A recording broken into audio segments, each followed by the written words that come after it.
বাতিল হয়ে গেল আইপিএলের উদ্বোধনী অনুষ্ঠান, কী কারণ জানিয়ে দিল ভারতীয় ক্রিকেট বোর্ড। উদ্বোধনী অনুষ্ঠান বাতিল হলেও বিসিসিআই এবং আইপিএল গভর্নিং কাউন্সিল ঠিক করেছে ফাইনালের দিন সমাপ্তি অনুষ্ঠান হবে। বোর্ড সচিব দেবজিৎ শইকিয়া এই খবর জানিয়েছেন। এবারের আইপিএলের উদ্বোধনী অনুষ্ঠান বাতিল করে দিল ভারতীয় ক্রিকেট বোর্ড। গত বছর ৪ জুন রয়্যাল চ্যালেঞ্জার্স বেঙ্গালুরু প্রথমবার চ্যাম্পিয়ন হওয়ার উৎসব চলাকালীন পদপিষ্ট হয়ে ১১ জনের মৃত্যু হয়েছিল। নিহতদের প্রতি শ্রদ্ধা জানিয়ে এ বছরের উদ্বোধনী অনুষ্ঠান বাতিল করার সিদ্ধান্ত নিয়েছে বিসিসিআই।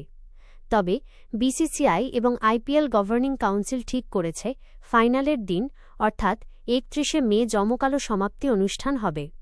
বোর্ড সচিব Devajit Saikia Times of India সংবাদপত্রকে এই খবর জানিয়েছেন। শইকিয়া বলেন, গত ৪ জুনের মর্মান্তিক ঘটনার কারণে আইপিএলের শুরুর দিন কোনো অনুষ্ঠান হবে না।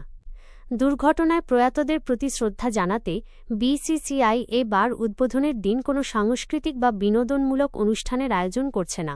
তবে ফাইনালের দিন একটি বড় অনুষ্ঠানের পরিকল্পনা করা হয়েছে। এর আগে ২০১৯ সালে পুলওয়ামা হামলায় প্রায় ৪০ জন সিআরপিএফ জওয়ান নিহত হওয়ার পর বিসিসিআই আইপিএলের উদ্বোধনী অনুষ্ঠান বাতিল করেছিল। তখন বোর্ডের দায়িত্বে ছিল সুপ্রিম কোর্ট নিযুক্ত কমিটি অফ অ্যাডমিনিস্ট্রেটরস। সেবার উদ্বোধনী অনুষ্ঠানের জন্য বরাদ্দ অর্থ নিহতদের পরিবারকে দান করা হয়েছিল। আগামী শনিবার আইপিএল শুরু হচ্ছে। বেঙ্গালুরুর চিন্নাস্বামী স্টেডিয়ামে সানরাইজার্স হায়দ্রাবাদের মুখোমুখি হবে রয়্যাল চ্যালেঞ্জার্স বেঙ্গালুরু।